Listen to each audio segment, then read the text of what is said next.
Salut les cadavres, bienvenue dans cette nouvelle vidéo. Aujourd'hui on va regarder d'un peu plus près les règles que j'ai créées pour le dernier monde. Il y a maintenant bientôt 7 joueurs qui sont dessus, et je me suis dit que ça pourrait être intéressant à la fois pour eux, si jamais ils ont des trucs qu'ils ont mal compris, à la fois pour moi garder une trace vidéo de ces règles-là, pouvoir les rajouter sur le site qui les recense toutes. Parfois, un bon discours vaut mieux qu'une très longue explication. Ça m'a permis moi-même de mettre des choses au clair, de les schématiser, de les rendre peut-être plus compréhensibles et au moins laisser dans la tête de mes joueurs l'idée précise de ce qu'ils peuvent et de ce qu'ils ne peuvent pas faire face à une situation précise.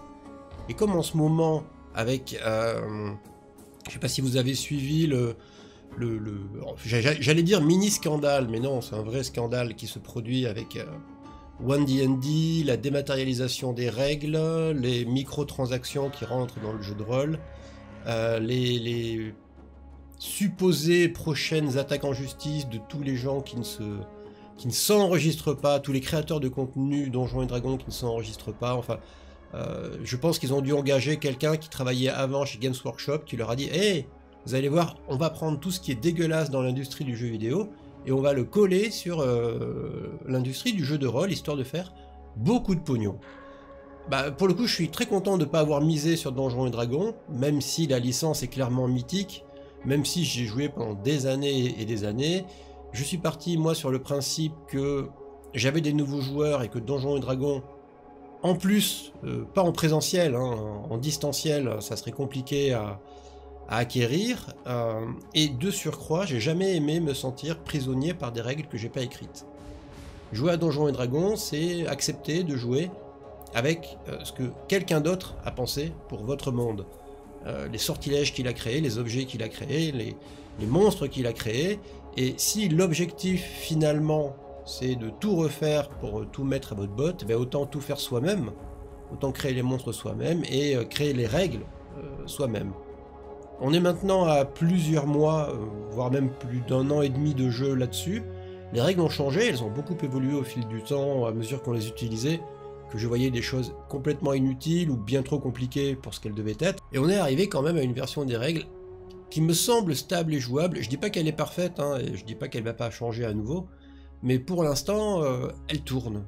Elle tourne, elle est assez efficace et elle permet de couvrir à peu près toutes les situations qui existent sans trop de complexité. C'est donc ce que je mets à votre disposition, on sait jamais, ça peut peut-être vous intéresser, ça peut peut-être sauver la mise à quelqu'un qui cherche ce genre de truc et qui n'est pas capable ou qui n'a pas le temps de le faire lui-même.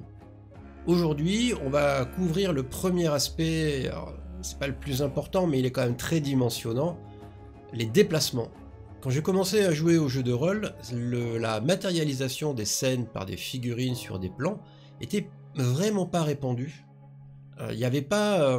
les règles s'y prêtaient pas spécialement, les règles parlaient pas de cases, ne parlaient pas de zone de contrôle, même s'il nous arrivait de sortir des figurines de Warhammer en général pour représenter les choses, ou de Ralparta par exemple pour les plus vieux, alors Prince Auguste peu parce qu'il faisait pas de fantasy, mais bref, quand on sortait nos figurines, on se rendait bien compte que ça nous aidait, mais on se rendait aussi compte que le livre de règles ne nous donnait pas vraiment les clés pour avoir le rayon d'action d'une boule de feu, par exemple. Il fallait que le maître de jeu sorte un petit peu ça de son cul, histoire de réaliser ça sur une table. Maintenant que j'ai des parties en présentiel et des parties en distanciel, je me rends bien compte que de toute façon, la figurine, c'est omniprésent, c'est super pratique. Ça permet d'éviter les quiproquos.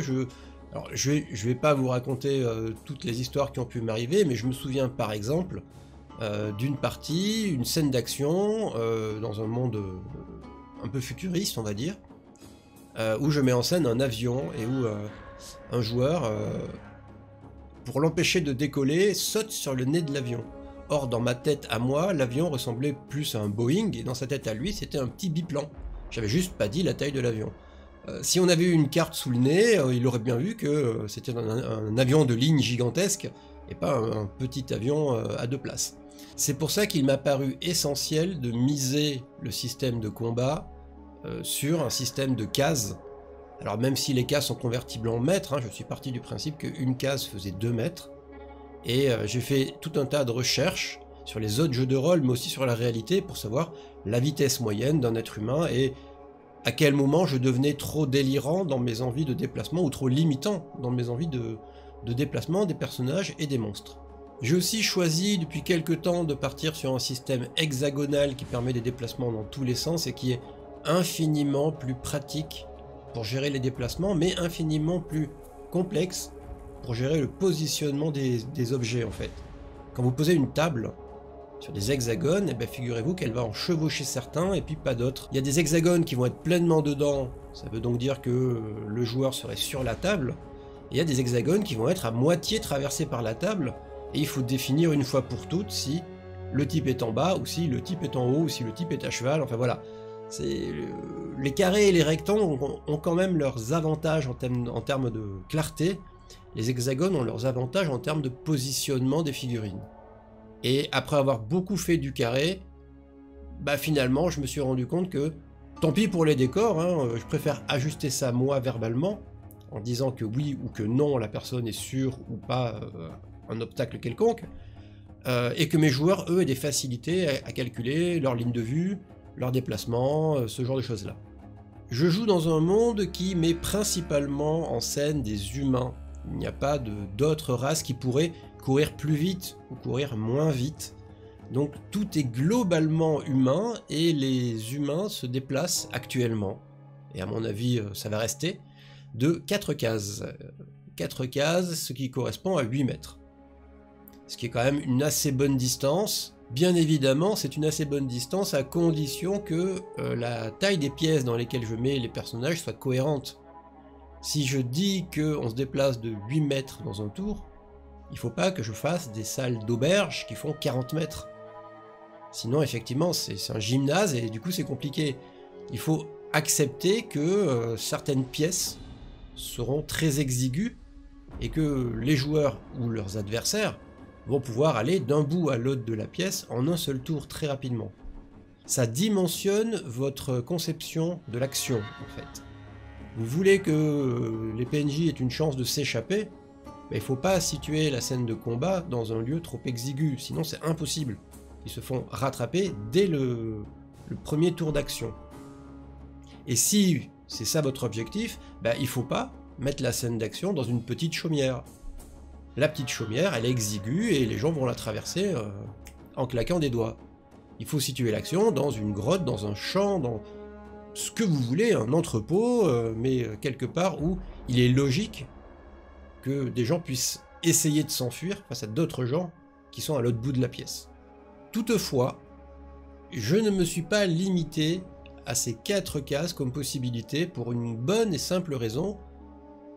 Comme tout le monde se déplace du même nombre de cases, rester sur tout le monde se déplace de 4, ça fait que quelqu'un ne peut jamais s'enfuir, puisqu'il se déplace de 4 cases et il est poursuivi par quelqu'un qui se déplace de 4 cases, tout le monde rattrape toujours tout le monde. Ce qui est un peu chiant, c'est en termes de mécanique de combat, ça veut dire que quelqu'un qui recule ne reculera jamais assez loin pour ne pas être rattrapé. C'est un petit peu ennuyeux. Donc j'ai créé alors c'est pas des alternatives, j'allais dire 2 alternatives. Ce ne sont pas des alternatives, ce sont des moyens complémentaires de se déplacer, et qui ont des conséquences. Donc c'est au choix du PNJ, c'est au choix du joueur. Le premier moyen, c'est ce que à Warhammer on a appelé la marche forcée. J'ai pas encore trouvé de mot mieux que ça, mais ça veut dire en gros qu'une fois qu'on a fait son déplacement de 4 cases, on peut attaquer ou on peut agir, et si on ne fait ni l'un ni l'autre, on peut se déplacer d'une case supplémentaire. Ça permet de se déplacer de 5 cases en échange de ces actions classiques.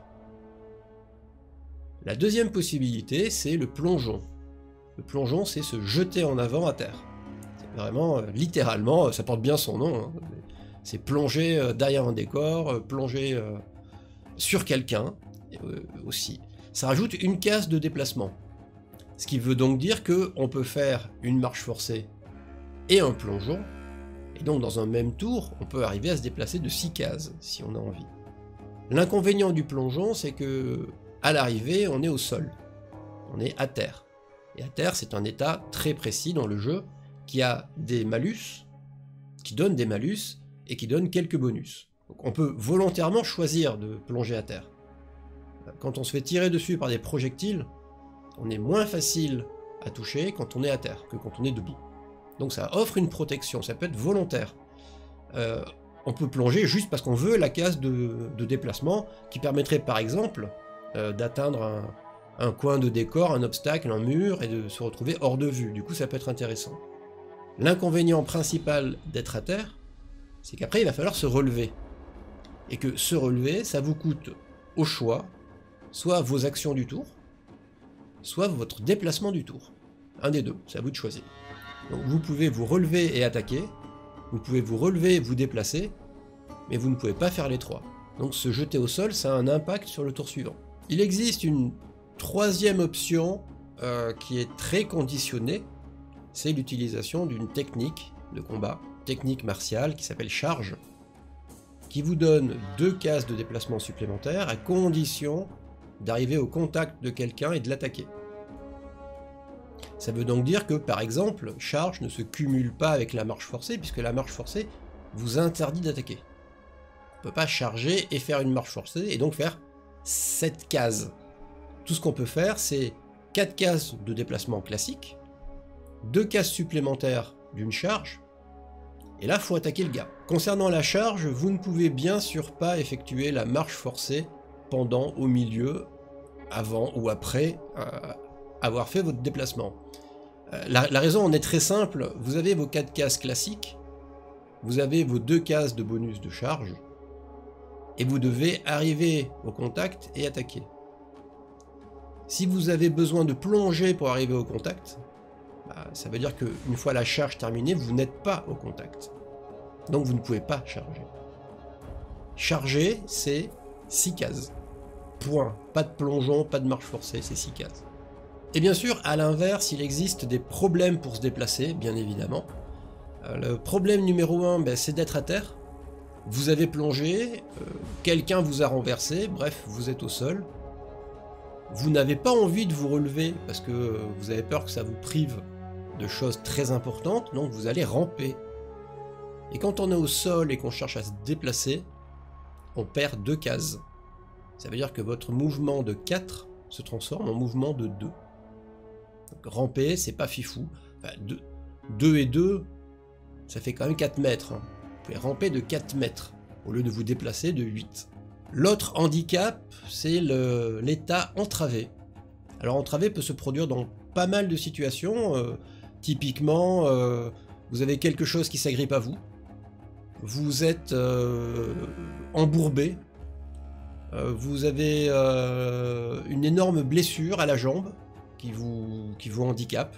Tout ça provoque l'état entravé. Il n'y a pas de gradation de très entravé, peu entravé. C'est un état unique, c'est beaucoup plus facile à gérer, à contrôler. Entravé vous fait perdre 1 case de déplacement. Quelqu'un qui est entravé va se déplacer de 3 cases au lieu de 4. Après, il peut faire derrière tout ce qu'il veut. Il peut faire la marche forcée, il peut plonger, c'est pas un souci, mais c'est juste que il a 1 case de déplacement en moins. Corollaire très embêtante, si vous êtes entravé et que vous êtes à terre, vous n'avez pas 2 cases de déplacement comme tous les autres gens qui sont à terre. Comme vous êtes entravé, vous n'en avez qu'une. Vous rampez de 2 mètres. Point. Le cumul des 2 états est très compliqué si jamais votre délire c'était de vous enfuir, par exemple. Il vaut mieux pas être au sol et entravé quand on cherche à s'enfuir. Ce qui veut donc dire que quelqu'un qui cherche à s'enfuir, poursuivi par quelqu'un qui cherche à le rattraper, celui qui s'enfuit va inévitablement se déplacer de 5 cases, il va faire le maximum. Ça veut aussi dire qu'il ne va pas, par exemple, se déplacer et tirer avec une arme de jet. Il est entièrement consacré à courir. Et ça veut dire que celui qui lui court après, s'il veut rester sur ses talons, doit aussi faire une marche forcée pour faire les 5 cases, mais il ne pourra pas l'attaquer. Il se court vraiment après comme des gros dératés. Ou alors va tenter le plongeon. Le plongeon pour essayer de mettre le mec au sol. Alors c'est des jets de combat, on en parlera plus tard, mais s'il y arrive, les 2 sont plaqués au sol et c'est la fin de la poursuite. S'il échoue, il est tout seul au sol par terre et l'autre se casse en courant et il a réussi. Voilà comment je gère on s'enfuit ou on s'enfuit pas. Dans les déplacements, nous pouvons avoir deux modificateurs, deux situations qui peuvent se poser sur quelqu'un qui essaye d'avancer, de reculer, ou d'aller à droite ou à gauche. La première, c'est que se passe-t-il quand il y a un obstacle devant lui? Et la deuxième, c'est que se passe-t-il quand il y a un vide devant lui? Un dénivelé. Dans le cas des obstacles, je différencie trois situations possibles. Première situation, l'obstacle est moitié moins grand que le personnage. Une table, par exemple. C'est-à-dire que l'obstacle lui arrive à peu près au niveau du ventre. Dans ce cas-là, se déplacer, donc grimper sur l'obstacle, n'a absolument aucun malus, ne demande absolument aucun jet. Le personnage se déplace par-dessus comme s'il n'était pas là. Donc on peut monter sur une table sans avoir aucun malus. Deuxième situation, l'obstacle est plus grand que la moitié et arrive à la tête de la personne. Alors une marche d'un très grand escalier, mais un mur par exemple, un mur où le haut du mur arriverait au niveau de la tête du personnage, donc un mur qui fait 1m70, 1m80, là on rentre dans une catégorie de vrais obstacles qui peuvent ralentir. Ou pas. Ça va dépendre en fait. Voilà comment ça se passe quand le personnage arrive au pied du mur, il doit faire un jet d'escalade pour savoir s'il réussit à escalader ou pas. Et voilà comment j'interprète la réussite ou l'échec du jet. Pour éviter de créer des situations où les personnages sont comme des manchots, tout en bas d'un obstacle que vous-même, avec un petit peu de temps, vous arriveriez à passer, en cas d'échec du jet, le personnage se retrouve en haut de l'obstacle. Donc il a réussi à grimper. En revanche, ça a été fastidieux, et ça lui a pris tout son tour. Il est donc pas en bas comme un con, il est bien en haut, mais ça a pris toutes ses cases de mouvement restantes, donc il se retrouve planté en haut du mur, privé d'attaque, privé d'action. Mais en haut, c'est moins con qu'en bas. En revanche, s'il réussit son jet d'escalade, il se retrouve en haut, et il peut continuer son déplacement. Comme si c'était une table, comme si l'obstacle était drôlement plus bas. Il s'est bien débrouillé, il a escaladé en 2-2 et peut continuer son mouvement. Du coup, la compétence escalade, c'est pas juste décoratif quand on va faire de l'alpinisme en montagne ou que le monstre est en haut d'une grosse falaise, ça vous sert aussi à vous déplacer en combat de manière aisée. Et la difficulté de l'escalade, elle est de 5. 5, c'est la difficulté la plus basse d'un jet. Le cas numéro 2, c'est quand l'obstacle à escalader est plus haut que le personnage.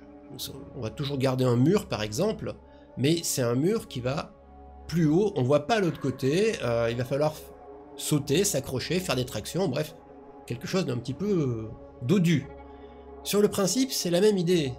On arrive au pied du mur, on fait un jet d'escalade, et en fonction du résultat, on est dans un état ou dans un autre.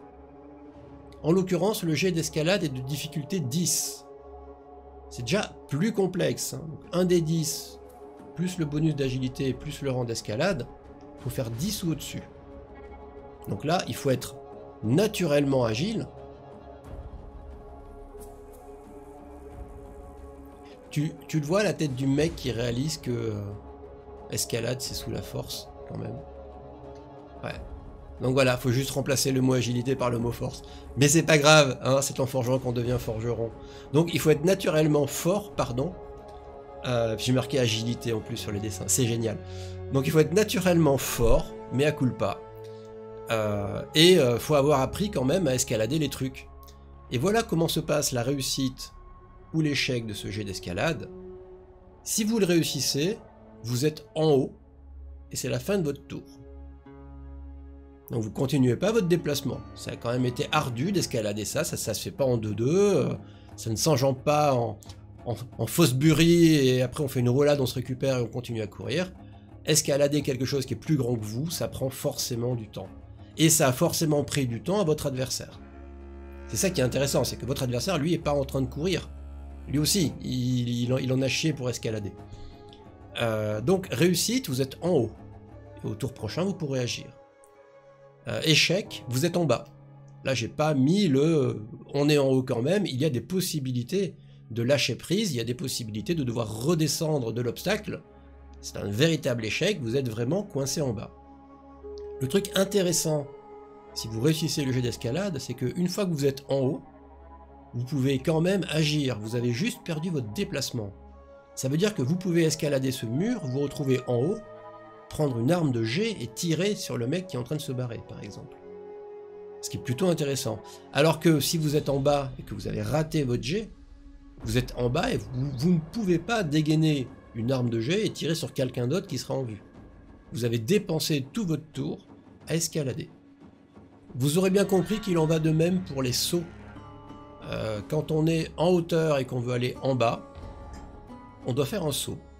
Si la hauteur de saut est égale ou inférieure à la moitié de votre personnage, si vous sautez de 1 mètre, de 1 mètre 20, on s'en fout. Vous faites votre déplacement, il n'y a absolument aucun souci. Si vous sautez d'une hauteur supérieure ou égale à votre taille, donc on va dire qu'un saut de... je fais 1m80, j'ai toujours tendance à considérer qu'une taille moyenne c'est 1m80, ce qui est très con, mais bon voilà. Vous faites un saut de 1m80, vous allez faire un jet sous agilité. Et pour le coup, c'est pas la force, c'est pas de l'escalade, c'est pas se casser la gueule à l'arrivée finalement. Vous allez faire un des 20 sous votre agilité, et si vous avez des rangs d'acrobatie, les rangs d'acrobatie se rajoutent à votre agilité. Donc, vous permettent d'avoir une très grosse agilité, et les gens qui sont acrobates, les gens qui ont appris acrobatie, savent très très bien et très facilement se réceptionner de ce genre de saut, et c'est pas un problème pour eux. Du coup, acrobatie devient une compétence intéressante en combat quand il s'agit de sauter du haut de quelque chose et éventuellement de se réceptionner facilement et de pouvoir continuer son mouvement. C'est quand même ça l'idée. Tout comme l'escalade, ce jet, en fonction de son échec et de sa réussite, a un impact sur la suite du tour. Si vous sautez et que vous ratez votre test d'agilité, rassurez-vous, personne ne meurt, simplement vous vous réceptionnez mal en bas et c'est la fin de votre mouvement. C'est-à-dire que vous êtes en bas de l'obstacle, du dénivelé, vous êtes en bas du mur, par contre vous êtes un peu vautré et du coup vous vous relevez et il n'y a plus de déplacement, il n'y a pas d'action possible, c'est la fin de votre tour. Et vous prenez pas de dégâts. Si jamais il y a un adversaire en bas du mur, vous ne pouvez pas l'attaquer. Sauf si vous dépensez des points d'endurance pour faire une technique martiale qui vous donnerait une attaque. Mais vos attaques naturelles, vos attaques gratuites on va dire, elles sont annulées. En revanche, si vous réussissez votre test d'agilité, vous êtes en bas de l'obstacle et vous pouvez continuer à vous déplacer et à attaquer et à agir comme si de rien n'était. Prenons maintenant le cas bien plus périlleux où le personnage va tenter de sauter depuis bien plus haut que sa propre taille. Des sauts de 2m30, 2m40, 3 mètres. Alors autant, peut-être que vous dans la vie ça vous est déjà arrivé, mais vous portiez peut-être pas des armures, des armes, un sac à dos, vous n'étiez peut-être pas blessé ou fatigué, vous avez peut-être eu le temps même de vous préparer, alors que là il faut le faire dans l'action, sans précaution. Nous sommes toujours sur le même cas de figure, ça va être toujours un jet de D20 sous l'agilité, pour savoir comment la personne se réceptionne. En cas de réussite, la personne est en bas, tout va bien pour elle, en revanche son tour prend fin. On ne peut pas sauter d'une hauteur pareille et continuer tranquillement son mouvement à la Yamakasi comme si de rien n'était. Dès que la hauteur dépasse celle de votre personnage, la réception est forcément problématique et demande toute votre attention et c'est la fin de votre tour. Rassurez-vous, ça a aussi été la fin du tour de la personne qui par exemple a sauté avant vous ou qui éventuellement sautera après vous. En revanche, en cas d'échec de ce jet d'agilité, plus acrobatie, je le rappelle à chaque fois, mais en cas d'échec de ce jet d'agilité, vous êtes aussi en bas, hein, si, c'est inversement à l'escalade où on vous empêche de monter, bah, sauter comme un con d'une hauteur impressionnante vous emmène quand même en bas. Mais vous êtes en bas, vous êtes à terre, vous êtes renversé par terre, avec tous les effets dont on a déjà un peu parlé, c'est pas sans conséquence, et vous avez pris 1 des 6 points de dégâts par mètre de chute. Ça veut dire qu'une mauvaise chute peut tuer quelqu'un. Alors je dis ça avec des guillemets autour. Dans le système que j'ai créé, les gens ont des points de vie en fonction de la dangerosité de leur métier, on va dire ça comme ça. Grosso modo, les gens du commun, les gens qui ont une vie oisive en ville, l'aubergiste, la tenancière de bordel, ce genre de personnes-là, ont comme point de vie leur constitution x2. Ça veut dire qu'avec une constitution de 10 moyenne, 9 ou 10, ils ont 20 ou 18 points de vie. L'aubergiste, la tenancière de bordel, le mendiant, voilà, ils ont 18, voire même parfois moins que ça, 16 points de vie. Ça veut dire que quand on se prend 3 des 6 points de dégâts, on peut être à l'article de la mort, si on n'a pas de bol sur les dés. Ce genre de chute peut vraiment mettre quelqu'un bien dans la merde.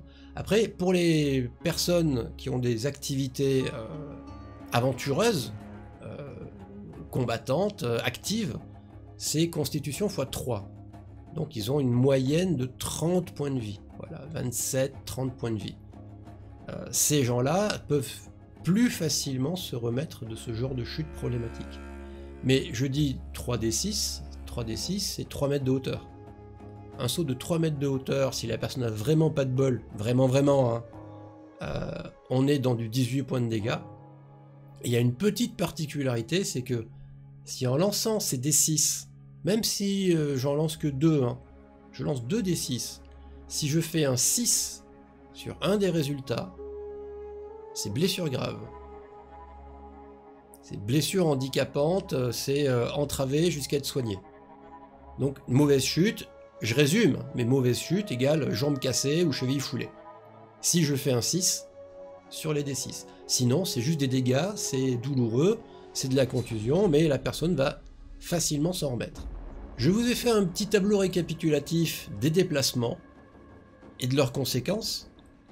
Vous avez le déplacement classique de 4 cases qui permet d'attaquer ou d'agir, qui est en position 1 et en position 3. Vous voyez, je les ai mis pour vous montrer et vous rappeler que attaquer ou agir, c'est la même chose. Ça vous dépense la même unité d'action. Je peux me déplacer et activer quelque chose, faire un jet de compétences, ramasser un truc, ouvrir un coffre, peu importe, ou je peux me déplacer et attaquer. La seule chose que je ne peux pas faire, c'est attaquer et ouvrir un coffre. Là, il y a un problème. Mon action, elle est soit dans mes attaques, soit dans mon interaction avec un objet ou une personne. Le déplacement forcé, c'est une case en plus, mais je perds ma possibilité d'attaquer ou d'agir, même si j'ai un adversaire au contact. Je suis simplement arrivé sur lui à bout de souffle, et je ne suis pas du tout avec mon épée armée, en position de combat, j'ai juste couru comme un taré pour être à côté de lui. Le déplacement forcé plus plongeon, qui me permet d'atteindre les fameuses 6 cases, qui sont vraiment une très grande distance, qui en revanche me demande de me jeter au sol comme un gros con. Et le déplacement classique plus plongeon, comme j'ai pas fait ma marche forcée, il me reste mes actions. C'est pas parce que j'ai fait un plongeon que j'ai perdu ma capacité d'actionner, d'agir ou de frapper quelqu'un. Je peux littéralement plonger à terre avec mon arme en essayant de frapper quelqu'un qui est devant moi. J'ai un malus, voilà, être à terre, il y a un malus au seuil de toucher, mais je peux agir quand même. Si vraiment in extremis, il faut que j'actionne quelque chose, qu'il faut que j'attaque quelqu'un, parce que par exemple, je vais lui faire des dégâts, peut-être, et si je lui fais des dégâts, la personne ne pourra pas lancer un sortilège parce qu'elle devra faire un jet de concentration, j'ai besoin de cette case en plus, et ben, se jeter à terre, c'est une option pour la récupérer. Voilà 2 cas de figure de quelqu'un qui serait en bas d'un obstacle et qui doit à tout prix ouvrir la herse du château pour permettre à ses amis de rentrer avant qu'ils ne meurent criblés de flèches. Vous voyez que l'obstacle est à hauteur de lui-même, pas plus grand que lui. Ça veut dire que c'est un test d'escalade sous force, difficulté 5. Il y a suffisamment de cases pour que la personne puisse monter. En revanche, il lui manque une case pour pouvoir arriver jusqu'au levier. Dans le cas numéro 1, en admettant que le jet d'escalade est réussi, je vous rappelle que s'il est raté, la personne elle se retrouve sur la case 3 et c'est la fin du tour. elle a perdu son temps à essayer d'escalader, elle s'y est mal pris. Et elle n'est pas douée en escalade. Donc en admettant qu'elle réussisse, quand le joueur va se retrouver sur la case 4, des deux possibilités qui s'offrent à lui, il n'y en a qu'une qui est bonne, celle de plonger, puisque plonger va lui permettre d'agir, alors que faire une marche forcée le prive de ses actions et l'empêchera d'actionner le levier. C'est le prix, c'est se jeter en avant et tenter d'actionner le levier in extremis. Dans la deuxième planche d'exemple, je vous ai mis le cas de la personne qui commence son tour par terre. Et oui, on a plongé, c'était bien sympa, on est maintenant au sol, et se relever, la particularité que ça a, c'est que ça vous demande de sacrifier soit vos actions, soit votre déplacement. Donc vous pouvez très bien choisir volontairement de rester à terre, donc de ramper. Ramper vous coûte 2 cases sur votre déplacement, c'est-à-dire qu'au lieu d'en avoir 4, comme tout le monde, vous n'en avez plus que 2. Mais vous permet quand même d'agir. Dans le cas numéro 1, la personne qui rampe à terre va se déplacer de 2 cases et va pouvoir actionner le levier normalement, sans aucun malus particulier. A l'inverse, la personne qui se relève, elle choisit de sacrifier son action ou ses mouvements. Dans le cas présent où il y aurait un adversaire en face, vous voyez que la personne qui se relève peut parcourir ces 4 cases naturelles. Par contre, une fois qu'elle sera au contact de l'adversaire, elle ne peut pas l'attaquer. Puisqu'elle s'est déplacée, c'est donc qu'elle a choisi de sacrifier ses actions, et donc ses attaques. Et si on prend le dernier cas de figure, pauvre type, hein, il faut qu'il actionne le levier, malheureusement il a commencé son tour à terre. S'il rampe, il est trop loin du levier, il faut donc qu'il se relève. Il va se relever, il va faire ses 4 cases, et malheureusement il est toujours hors de portée du levier. Et vous pourriez me dire, il peut plonger, oui, d'ailleurs c'est ce qu'il fait sur le dessin, hein. Il plonge pour gagner une case en plus, mais comme se relever lui a coûté ses actions, au terme de son plongeon, il ne peut pas actionner le levier. Il n'a aucune solution pour actionner le levier à temps. Et parfois, les choses ne sont pas possibles. Voilà les cadavres, on a fait le tour de la façon dont je gère les déplacements en combat. Elle me semble pas très compliquée. Finalement, il n'y a pas tant de cas de figure que ça. Le joueur a simplement des options pour agrémenter son déplacement. Et moi, j'ai des options pour handicaper son déplacement. De 1 case ou de 2 cases, avec entravé et à terre. Et lui, il a les options de faire 1 case en plus et de mettre fin à son tour, ou de plonger à terre pour gagner 1 case et de pouvoir continuer à agir et en échange d'être au sol. Si on devait résumer, ça ressemblerait un peu à ça.